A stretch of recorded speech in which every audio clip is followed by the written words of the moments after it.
The breakfast show this morning, keeping our guest, would you believe, on hold, but it is good to see that he's with us because a good friend of mine, and I can say that I've known Andrew now for, well, almost 3 decades, which is going back a little bit. It really, really is.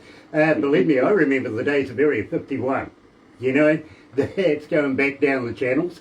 But for those of you that are joining us right now on Facebook Live, nice to have you along. Thank you very much for joining us. If you're going to watch this a little later on YouTube, you know what to do, right? Yeah. Sub, thumb, bell. Bingo. Joining us, coming out of Auckland, and the band, The After, I'm loving this band, I really, really am, is the man himself. Brainchild to it, would you believe? Andrew Featherstone. Andrew, pleasure to have you back. Thank you, mate. Nice to see you again. It's been a while. And you know something, I'm loving the Kiwi accent too, by the way. We get to speak to so many Americans, so many Canadians, so many Australians. Kiwi. Yes, you do, don't you? We do. We really do. Closer to home for this one.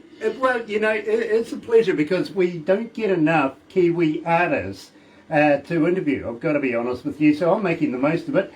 By the way, how's Paul? I haven't seen him for a wee while, so all good. Last I heard.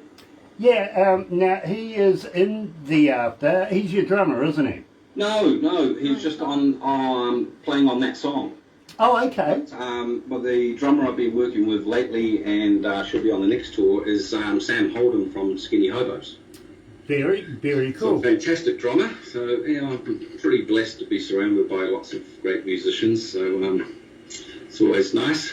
Well, I tell you what, and I really want to talk to you about, well, we have a couple of projects that we got in mind coming into New Zealand, which include a couple of names. I've got to be honest with you. We've got the Viking Queen, whom we're going to be interviewing after you, to be honest with you, coming out of Norway, hooking up with a band coming out of Canada. Their name is The Mighty One. In there, we're also going to incorporate, I don't know whether you remember the band Autograph.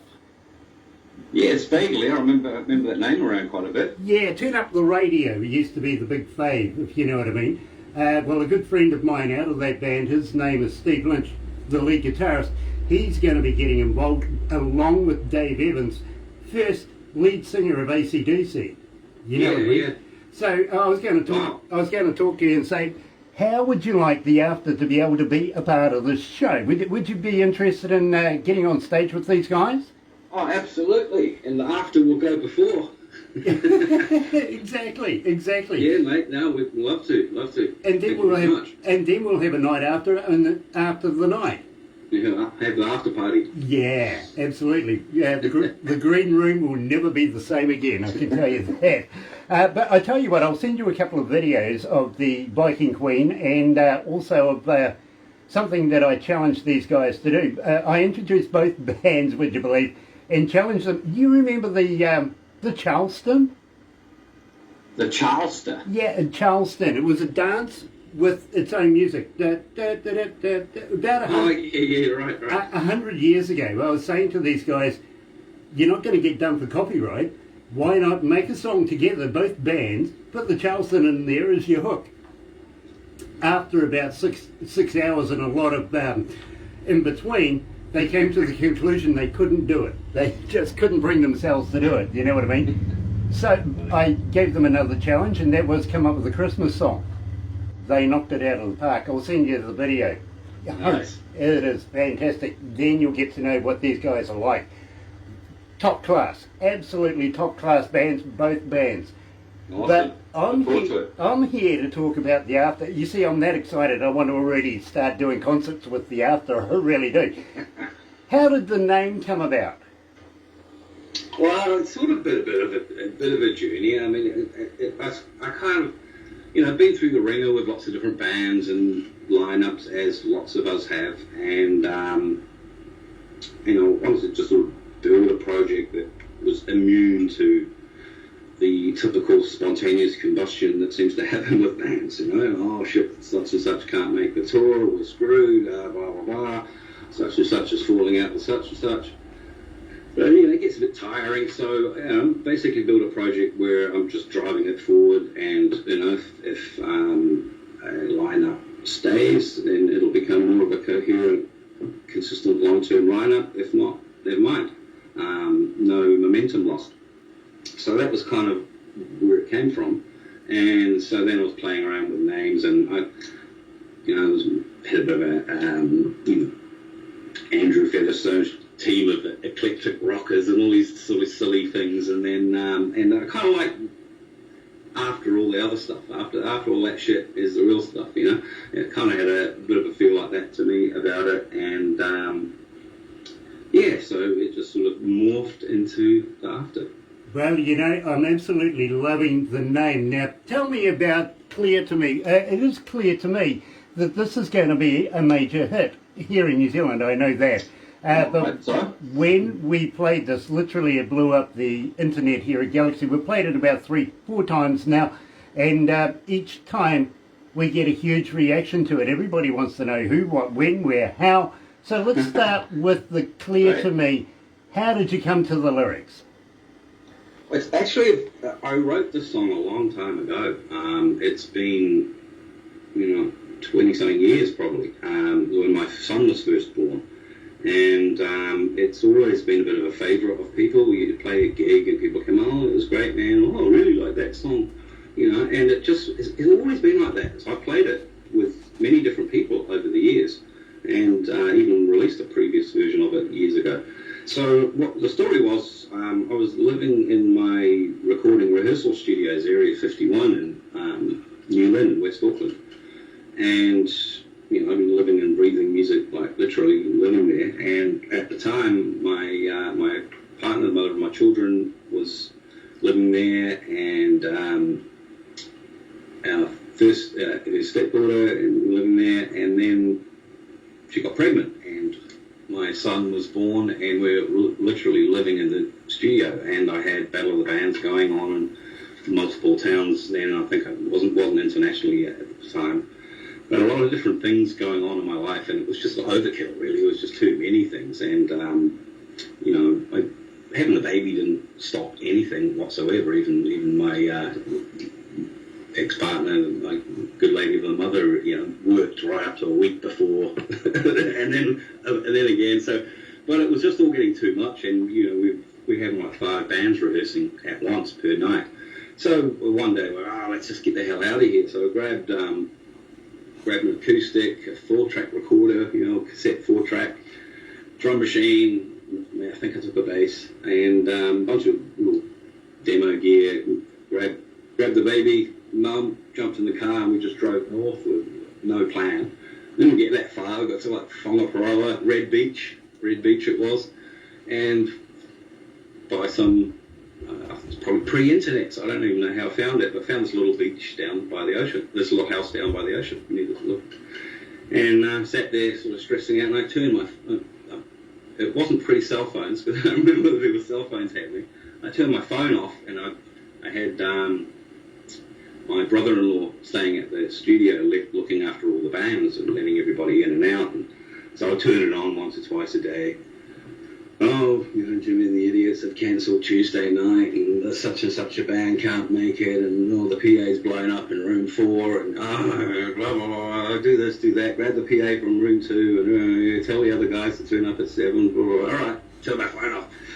And so that was the state of mind I was in, and just, it was sort of ironic, really, because it was kind of a little bit about the band member stresses in life too at the time.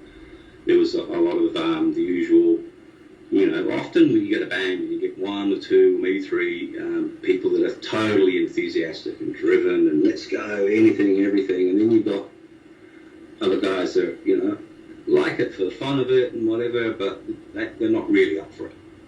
They're going to let life get in the way. So, that stuff was all going on, and so I was sort of just trying to figure out how to put all the pieces together, really, and so long explanation, but that's the background of the song.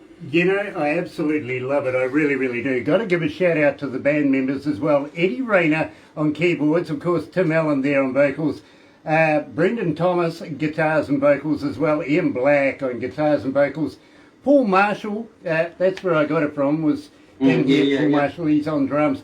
Steve James is on percussion, and of course Andrew Featherstone, the brainchild and bass and guitarist as well. Absolutely fantastic. Now I want to give a shout out to Chrissy Talladega and also Cindy Davenport's joining us this morning, and Gay Miranda. Now Gay Miranda is the manager of Viking Queen, one of the bands that I've been telling you about, so he's watching right now.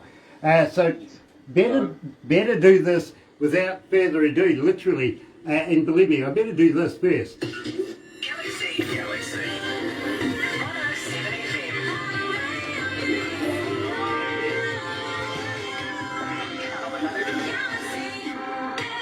Yeah, I got my on-air producer in the background going, you see, you got all lost and you forgot to put in the stinger. So, right here at Galaxy 107fm, joined by a good friend of mine, Andrew Featherstone from the band The After. Here it is, Clear to Me, right here at Galaxy.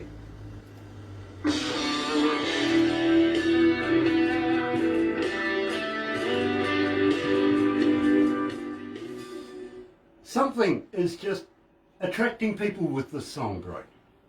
Oh man, that's so great to hear. I've had so much good feedback. Normally when you put out a song, it's very little by little. Oh yeah, we'll check it out and get back to it. We might put it on nights and give it a dribble and see what. And I haven't gone to the big networks yet. I'm just doing that now, and I haven't really gone offshore much yet. But everyone said love it straight away, and it's gone on to like quite a high rotate with everybody straight away. So couldn't ask for more really. Well, believe me, So bro. we'll see. It's still, it's like I climbed a little hill, but there's still the Everest climb to do. Well, this is true too, but I got to be honest with you. We've put it into about 3 different shows, and I've been playing it in the breakfast show as well, so it's getting a bit of exposure, my bro. And we love that. We do. Believe me, we've got a lot of bands that we have been promoting just lately from all around the world, if you know what I mean. And this particular track is right up there with these other bands. They're absolutely fantastic music. And then I get people saying, where's The After? Give us a sneak preview of The After. I'm going, holy hell, somebody's been listening. I love that. So I really would like to ask you, can we get Barbara in touch with you to get a few details of you to put you into a magazine in India? Yeah, man, totally. Because we would like to make you the feature. You see, we have a column in this magazine, and Oh, awesome. we would like to make The After the feature this month or next month, is it? Could be this month. It's going to be in a magazine called Lazy Indie Magazine coming out of India, and believe me, I'll get Barbara to introduce you to Jay as well, because fantastic guy, artist in his own right. He's got his own bands and everything, so believe me, he talks the lingo, And the crazy thing, bro, is that he's saying for many, many decades, centuries, millennia, they've been stuck in this Hindi music kind of deal, and they're only just now learning Western music. I'm thinking, perfect time for concerts. You know what I mean?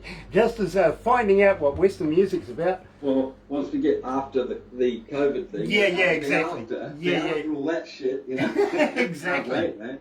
Exactly that. Fucking here and everywhere. Believe me, I know.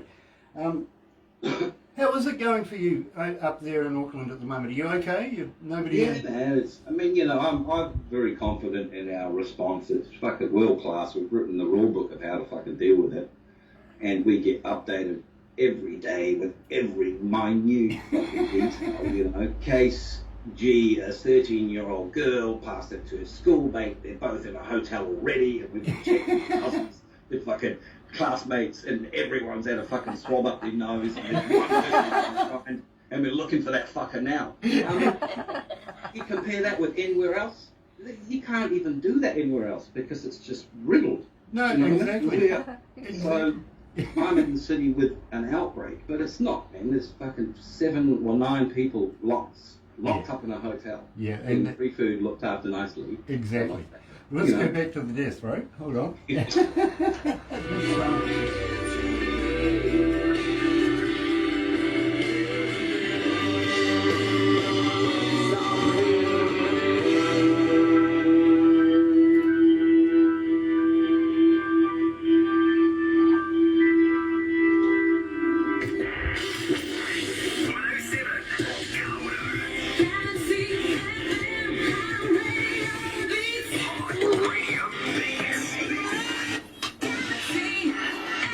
That's right, you're right, here at Galaxy 107 FM, and I'm joined by a good, long-time friend of mine, Andrew Featherstone, out of the band The After, and believe me, Andrew's been in the business many, many years.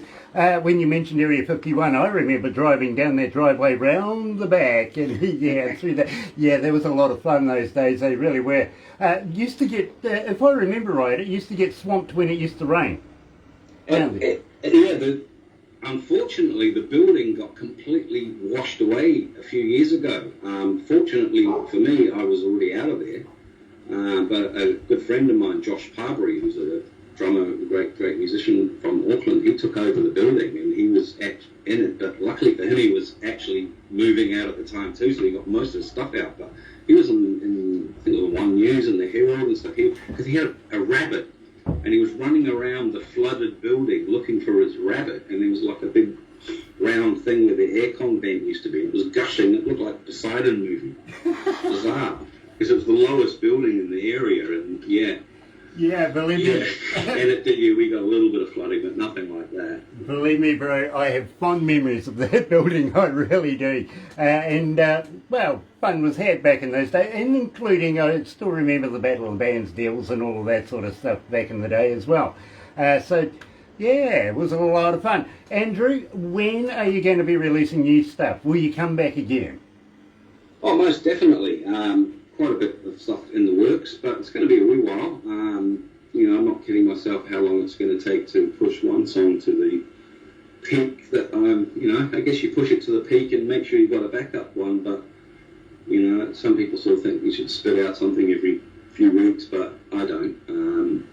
So it'll be a while. There's some material that I recorded a while ago that needs finishing. I'm working on a couple of brand new songs at the moment that I'm really enjoying. My producer's in Brisbane and I'm in Auckland, so we've got that little barrier as well. But I mean, you can't make track stuff here, send it to him and bounce back and forth. But I would prefer to be in the same room with our magician, Mr. James. Yeah, believe me, very, very talented man in his own right, Steve James. Of course, he's Grammy nominated. He's an ARIA-winning UK producer as well. So believe me, you are in some very, very good hands. But I actually thought you might have been producing it yourself, quite frankly, being the talent that you are. Well, I've known Steve for a long time now. He's been, I mixed the Jaggedy Ann album with him, even though Phil Rudd produced it. Mama Said, I don't know if you remember that band, amazing record we made with those guys. They were Battle of the Band winners in 2000, I think. Saying Your Blind Spot almost won, but they didn't have such a great gig that night. And Mama Said came along and just took the night out. So way back then in my old band Kosher, a couple of singles were mixed. So I've been spoiled, I suppose, by finding somebody so amazing to work with. And I'm pretty full on in the studio myself. I have way too many ideas, and sometimes I really know what I want to do. But Steve doesn't stop me doing that.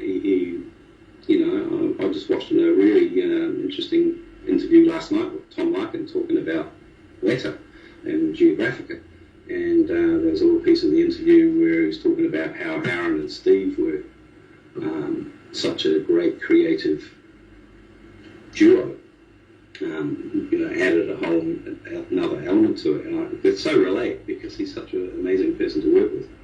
And you don't want to go backwards when you've experienced that. And so I kind of get the best of both worlds, because I can kind of be my own little producer to some degree, but then I've got this much more experienced sounding board who'll screen that stuff and sort it out. And it's nice because then I can wear the artist hat a little bit, and I don't want a mouse in my hand while I'm doing that. Well, not many, if any. Yeah, well, Exactly. Got to say, just be in the zone. Got to say hi to Tina as well. Happy birthday, Tina. Thank you for joining us. And Kevin Crazed is on there as well from the band Bad Boy Eddie. And thank you for the CDs and everything that we received yesterday. Well, actually, we've had them for a few days, but Barbara was unable to get to the point where we could actually open it. So thank you very, very much for joining us.